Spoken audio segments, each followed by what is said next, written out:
আমরা যদি ইমানের পক্ষে কথা বলার কারণে, আমরা যদি মূর্তির বিরুদ্ধে কথা বলার কারণে, ভাস্কর্য বিরুদ্ধে কথা বলার কারণে আমরা যদি রাষ্ট্রদ্রোহী হই, তো শুনে রাখ মালাউনরা, নরাধমেরা, তোরা মূর্তির পক্ষে, ভাস্কর্যের পক্ষে বলার কারণে তোরা হলি খোদাদ্রোহী। একদম হাত কিন্তু ভেঙে দেবো।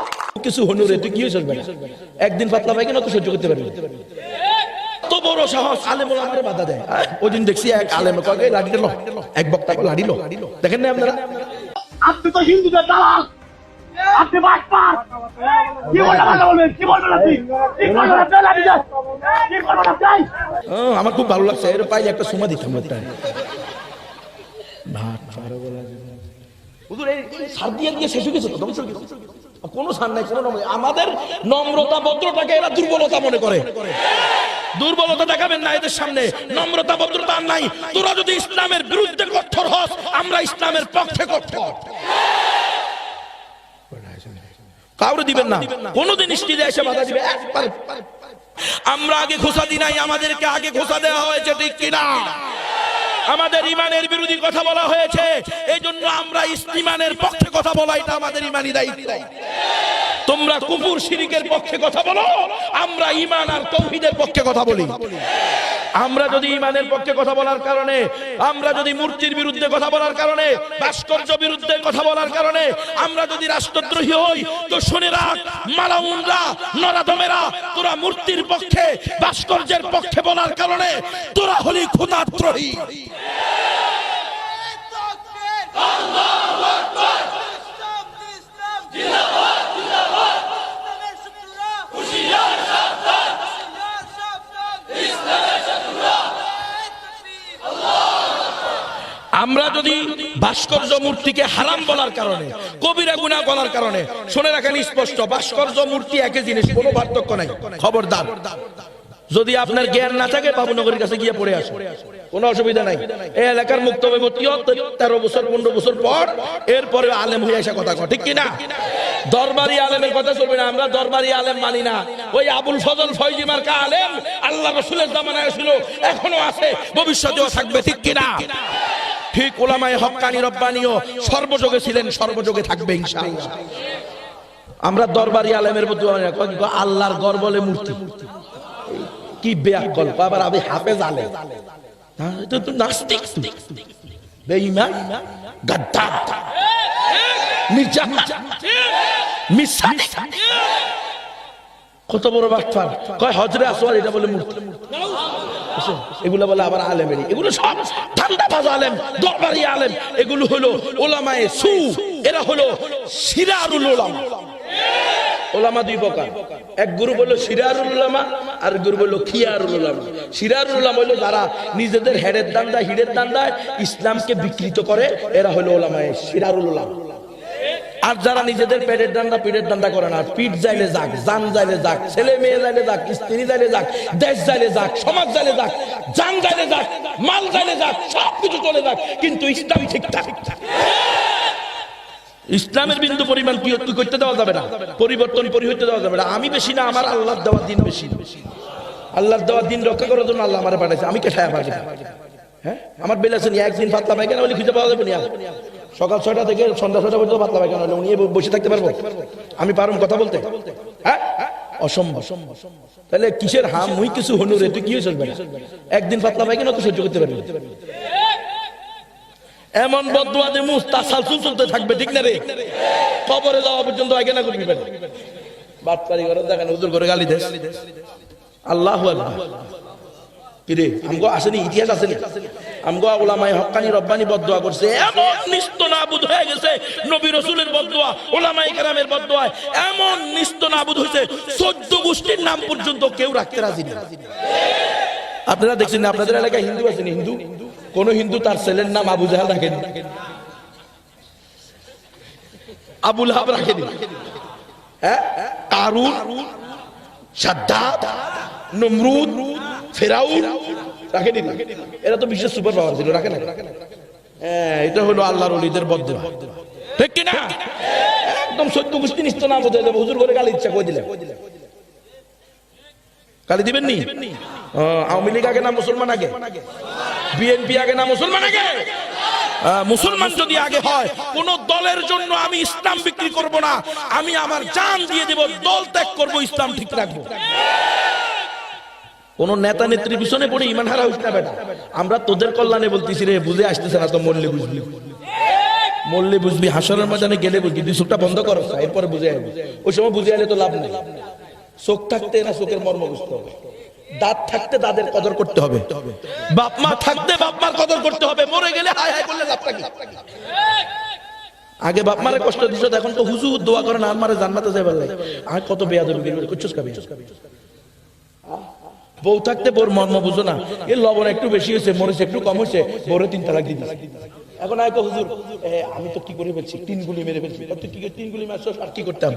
একটু বাঁচানো যায়নি, 3 গুলি মারলে আর বাঁচানো যায়নি। 1 গুলিতেও তোমার বাঁচানো যায় না, 3 গুলি মেরে হুজুর কাছে কোনোভাবে দেখেন, কোনোভাবে মানে কি আপনি দরকার হুজুর আপনি মোরতাদ হয়ে যান তো, আমার বউরে ঠিক রাখেন। মানে আমরা আমাদের ইমান বিক্রি করে দিয়ে 5,000 টাকা ওনার থেকে নিয়ে ইমান বিক্রি করে দিয়ে ওনার বউরে হালাল করে দিতাম। হারামকে হালাল করলে ইমান থাকবে? 3 তালাক দিছে, মা গেছে হুজুর আমার বউরে 3 তালাক দিব কিন্তু। বউ সারা জিন্দেগি দিয়ে দেয় তোমার পিছনে, আর তুমি সামান্য বেচারের একটা কথা, একটা কাজের ভুল, এটা তুমি সহ্য করতে, তুমি মানুষই নেবে না, অমানুষ। তো অমানুষের কাছে আবার বউ থাকবো, চলে যাওয়াই ভালো। কথা বুঝেন নাই? বউ থাকতে বউর মর্ম বুঝো। হুজুর 5টা সন্তান, কি করবো এখন? কি করবি? খা গু, 5 সন্তানের গু খা। সারা জিন্দেগি বউ এগুলো সহ্য করে পালছে, তোর কাছে তো ভালো লাগে না? হ্যাঁ, থাকো সুখে কিলায় বুতে। বউ কত কষ্ট করে, 5টা সন্তান পালাতে কি কষ্ট, একটা সন্তান পালাতে কি কষ্ট, তুই পাইলে দেখো না। রাস্তায় এসে সমান অধিকার, সমান অধিকার। 1 বছর তুই বাচ্চা লো, 1 বছর তোর বউ এলো। সমান অধিকার না তো, সমান অধিকার হলে বউ 1 বছর নিব, তুমি 1 বছর নিব। হ্যাঁ, তিলকা বিতিল নইলে সমান অধিকার কথা বলি, দাঁত ভাঙ গেলাম। ঠিক না? আল্লাহ বলছে সমান অধিকার সম্ভব না, ঠিক না? নারী আলাদা সিস্টেম, মহিলা পুরুষ আলাদা সিস্টেম। এরা কয় না সব সমান, এই এনজিওরাও কয় সব সমান। এই দেখেন এরা কোত্থেকে কথাগুলো, এই দেখেন মেয়ে কি ছেলে কি, এনজিওদের বই, এনজিওদের ফাটাকার আছে না, স্কুল আছে না, সেখানে পড়ায়। দেখেন কিছু লোক বলে যার লম্বা চুল সে হলো মেয়ে, কুলদীপের তো লম্বা চুল সে কিন্তু ছেলে। কিছু লোক বলে যারা গহনা পরে তারাই হলো মেয়ে, মেঘরাজ গলায় হার পরে কানে দুল পরে সে কিন্তু ছেলে। কিছু লোক বলে ছেলে তারাই যারা হাফ প্যান্ট পরে ও গাছে চড়তে পারে, শান্তি হাফ প্যান্ট পরে চটপট করে গাছে চড়তে পারে সে কিন্তু মেয়ে। কিছু লোক বলে যাদের গায়ে জোর আছে, যারা ভারী বোঝা মাথায় তুলতে পারে তারাই হলো ছেলে। সাইদা ও নাফিসা একসাথে 2 কলসি পানি ও ভারী ওজনের রান্নার কাঠ টানতে পারে তারা কিন্তু মেয়ে। কিছু লোক বলে মেয়ে তারাই যারা ঘরের কাজে সাহায্য করে, জোসেফ রান্না করতে ঘর বাড়ি পরিষ্কার রাখতে সাহায্য করে সে কিন্তু ছেলে। কিছু লোক বলে খেতে যারা খেতে কাজ করে তারা ছেলে, বলজিৎ আর তার মা খেতে কাজ করে তারা কিন্তু মেয়ে। কিছু লোক বলে যারা হাট বাজার করে তারা পুরুষ, বালি বাজারে মাছ বিক্রি করতে যায় সে কিন্তু মেয়ে। কিছু লোক বলে যাদের মনে মায়া মমতা আছে তারাই হলো মেয়ে। কবিরের মনে মায়া মমতা আছে, সারাদিন সে ছোট বোনকে নিয়ে খেলাধুলা করে সে কিন্তু ছেলে। কিছু লোক বলে দেশ ও সমাজের গুরুত্বপূর্ণ কাজ করে একমাত্র পুরুষেরা, কিন্তু অরুণা একজন জেলা প্রশাসক, পুরো জেলার কাজকর্ম দেখাশোনা করে, কিন্তু সে একজন নারী। এখন উদ্দেশ্য কি, টার্গেট কি, আসল কথা কি, মূল কথা কি, মূল ষড়যন্ত্রের জালটা কি, সেটা হলো লিখছে দেখেন। তাহলে ছেলেই বাকি আর মেয়েই বাকি, বলেন না নাউজুবিল্লাহ। ছেলে মেয়ে কোনো পার্থক্য নাই, কয় ছেলে মেয়ে ভেদাভেদ নাই, সবার জন্য শিক্ষা চাই। কোন শিক্ষা রে? কোন শিক্ষা? আল্লাহ প্রদত্ত শিক্ষা না ইহুদি খ্রিস্টানদের দেওয়া শিক্ষা? আল্লাহ প্রদত্ত শিক্ষা চাইতে হবে। তুমি যে শিক্ষারে জাতির মেরুদণ্ড বলতেছ, ওটা তো মেরুদণ্ড না, ওটা হলো মৃত্যুদণ্ড। দেখো না বাপ মা 2টারে জবাই করে দিছে। পুলিশের মেয়ে বাপ মা 2টারে, পুলিশের মেয়ে কি অশিক্ষিত মূর্খ? হ্যাঁ, বাপ মা 2টারে জবাই করে দিছে। ঝিনাইদহ হতে মেয়রের ছেলে বাপের গুলি করে দিছে। কিসে? তুমি অটো বিক্রি নিষেধ করলে এই জেলার ভিতরে। তুমি জানো না সরকারে বলছে এটাতে বিদ্যুৎ বেশি খরচ হয়, বিদ্যুতের লোডশেডিং হয়ে যায়, এই জন্য কি হয়ে যাবে, সমস্যা হবে, এই জন্য অটো বিক্রি নিষেধ। তুমি জানো না আমার বাপ হিসাবে আমি প্রতি অটো থেকে 25,000 টাকা করে সাদা খাই। তুমি যে তো আমার সাদার পথে বাধা, তোমার মতো বাপেরও দরকার নাই। ড্যাম কে আর গুলি করে দিছে, মেয়রের ফোলা গুলি করে দিছে মেয়রের। শিক্ষিত না অশিক্ষিত? কোন শিক্ষা শিক্ষিত? মেরুদণ্ড না মৃত্যুদণ্ড? বুঝলে বুঝ, না বুঝলে তোর মুখ। আমি কি করবো? আমার বাসা আছে তা বলতেছি, বাবা মাফ করে দিয়ে, মাফ করে দিয়েন। মাফ করে না দিলে বাস বলে দিবেন আর কোনোদিন হুজুর যেন এই অঞ্চলে না আসে। কোনো অসুবিধা নেই, আমরা ওয়াজ করে খাই না, আমরা আল্লাহর ফেরি করে খাই, আল্লাহ রসুলের ফেরি করে খাই, ঠিক কিনা? আল্লাহ রসুলের পক্ষে বলবো, আল্লাহ খাওয়াইলেও আলহামদুলিল্লাহ, না খাওয়াইলেও আলহামদুলিল্লাহ, কথা কয় না। আর ওয়াজ জিন্দেগি তো করার কোনো দরকার নেই, ওয়াজ যে কয়দিন করুন ও কয়দিন হকের পক্ষে কথা বলবো, যখন বলবো না একদম বলবো না, প্রয়োজনে কথা বলা বন্ধ, ওয়াজের দরকার নাই, আমার পেট পালার দরকার নাই, আমার ঈমান ঠিক রাখা দরকার। হুজুর এমন ভাবে ওয়াজ করেন যেন আল্লাহ খুশি থাকে শয়তানও নারাজ না। ওরে বাটপারের বাটপার, আল্লাহ খুশি থাকবে শয়তানও নারাজ না হলে এটা ওয়াজ হবে? এ তো হবে হলো দান্দাবাজ। আমরা কি দান্দাবাজি করতে আসছি নাকি? কেন? আমাদের দায়িত্ব হলো উম্মতের ঈমান সেভ কিভাবে হয় সেভাবে কথা বলা, ঠিক কিনা? ইসলামের পক্ষে আমরা কথা বলবো, আমরা গণতন্ত্রের পক্ষে কথা বলতে পারবো না, সমাজতন্ত্রের পক্ষে কথা বলতে পারবো না, জাতীয়তাবাদের পক্ষে কথা বলতে পারবো না, ধর্মনিরপেক্ষতাবাদের পক্ষে বলবো না, আমরা ইসলামের পক্ষে কথা বলবো। এটা আমাদের যা হবার তা হবে, কোনো সমস্যা নাই। ইন্না সালাতি ওয়া নুসুকি ওয়া মাহইয়ায়া ওয়া মামাতি লিল্লাহি রাব্বিল আলামিন। আমাদের জান, আমাদের হায়াত, আমাদের মওত, নামাজ, রোজা, হজ, যাকাত, কুরবানি সব কার জন্য? অসুবিধা কি? আমি বাঁচলেও আল্লাহর জন্য, মরলেও আল্লাহর জন্য, আমগো কোনো পরাজয় নাই। তোমরা তো মনে করো রে হুজুরের মারছি রে, হ্যাঁ স্টেজে যাই হুজুররা কি করতে পারছি, বাধা দিতে পারছি, কি একটা হয়ে গেছি, হুজুর আপনি এই ওয়াজ করবেন না, একবারে ভাবলিকে ধরে জুতা মারে। পারবেন তো ইনশাআল্লাহ? কোন মাহফিলে কোন আলেমকে বাধা দিলে ডাইরেক্ট অ্যাকশন, হুজুরে বলা লাগবে না, আপনারাই শুরু করে দিন। কোন কথা বললেই, কারণ তুই মালাউন, তুই মরদুদ, তুই বেওকুফ, তুই গাদা, তুই গন্ডমূর্খ, তুই জাহেল, তুই কোরআন বুঝছ না, হাদিস বুঝছ না, সুদ খাস, ঘুষ খাস, মদ খাস, বাবা খাস, ডাইল খাস, সোর, ডাইল সোর, তেল সোর, তুই আবার মাহফিলের স্টেজে উঠে ওলামায়ে কেরামকে বাধা দেস, কোন সাহস? তাকবীর!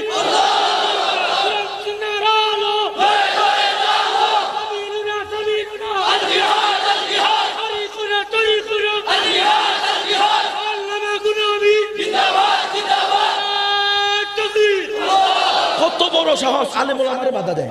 ওই দিন দেখছি এক আলেম কয়ে লাঠি দিল, এক বক্তা কয়ে লাঠি দিল, দেখেন না আপনারা? আমার খুব ভালো লাগছে, এর পাইলে একটা সুমা দিতাম একটা ভাত পারো বলা। হুজুর এই সার দিয়ে দিয়ে শেষ হয়ে গেছে তো, ধ্বংস হয়ে গেছে, কোনো সার নাই, কোনো নম্র। আমাদের নম্রতা ভদ্রতাকে এরা দুর্বলতা মনে করে। দুর্বলতা দেখাবেন না এদের সামনে, নম্রতা ভদ্রতা নাই। তোরা যদি ইসলামের বিরুদ্ধে কঠোর হস, আমরা ইসলামের পক্ষে কঠোর। কাউরে দিবেন না, কোনদিন স্টেজে এসে বাধা দিবে একবার। এই আপনারা ভুলে গেছেন, বাঙালি জাতির ঐতিহ্য আছে, শত শত বছর ঐতিহ্য, গণদোলাই। গণদোলাই বুঝেন না আপনারা? গণপিটুনি বুঝেন? যে এসে মাহফিলে বাধা দিবে এর গণদোলাই দিয়ে দিবে, ও 14 গোষ্ঠী শিক্ষা হয়ে বাটফারি করার জায়গা পাচ্ছে। আমরা কোনোদিন গেছি তো মিছিলে মিটিংয়ে বাধা দিতে? তোরা ইসলামের, এখানে ইসলামের কথা হচ্ছে, ঠিক কিনা? কোরআনের কথা হচ্ছে, তুই বাধা দিস। তোর কাছে ভালো লাগে না, অমুকের কাছে গায়ে যায়, তমুকের গায়ে যায়, অমুকে উল্টা পাল্টা করলো, কোরআনের বিরুদ্ধে কথা বলি কে? তোরা কোরআনের বিরুদ্ধে কথা বললে আমরা তোদের বিরুদ্ধে কথা বলবোই। তুমি যেই হও, কোনো সান নাই। তৈরি আছেন তো ইনশাআল্লাহ?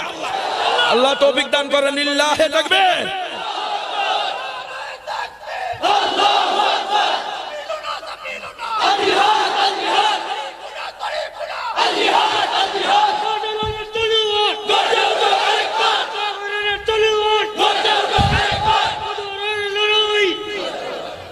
মাশাআল্লাহ।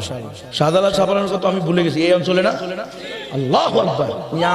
আপনারা আপনাদেরকে ছোট মনে করেন, আপনাদের শাহজালাল সাপারানের রুহানি দোয়া আছে, রুহানি ফজিলত আছে।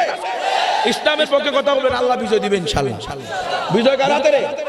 আল্লাহর হাতে। আর এটা আমরা পরাজিত হইলেও বিজয়, বিজয় হইলে তো বিজয়। কারণ কেমনে? আমরা যদি মনে কর্তব্য বিরুদ্ধে যাই, আমরা যদি গুম হইয়া যাই, খুন হইয়া যাই, শাহাদাতে মৃত্যুবরণ করি, তো এটা তো আমরা চাই প্রতিদিন। আমরা তো চাই আল্লাহর দ্বীনের জন্য কথা বলে শাহাদাতের মৃত্যু।